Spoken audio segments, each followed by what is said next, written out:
In downward facing dog, it's quite a strong movement, so I always recommend being gentle to start with. Normally I'd have a mat on the floor to protect knees, hands, wrists, okay?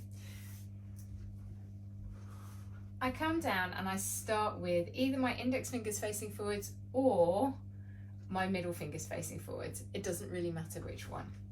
From here, I then push up with my hands and my shoulders, and I bring my feet roughly hip distance apart, and I'm really pushing into my hands, trying to make a straight line between my wrist, my elbow, my shoulders, and my hips, okay? And this opens up what's called the sacroiliac joint, okay? Joint in between your spine and let's call it your hip, okay? So really pushing backwards and upwards. Now from here, you can then rotate your feet so that your heels are out and your toes are inwards. This is going to open up the sacroiliac joint a little bit more, okay?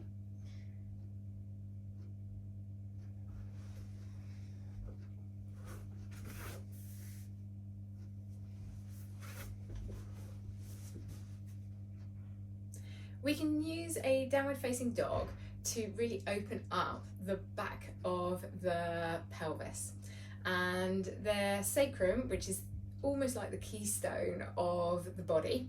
It comes down and it sits next to what's called the ilium, okay? This is sort of this rather large bone that comes over the top here, and your hip sits into the socket at the front.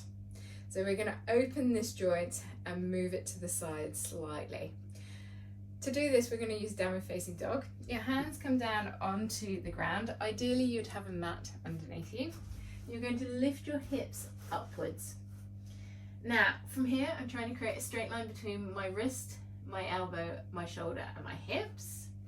And I'm really lifting upwards with my spine. So I'm trying to lift this bone in between my spine and the ilium.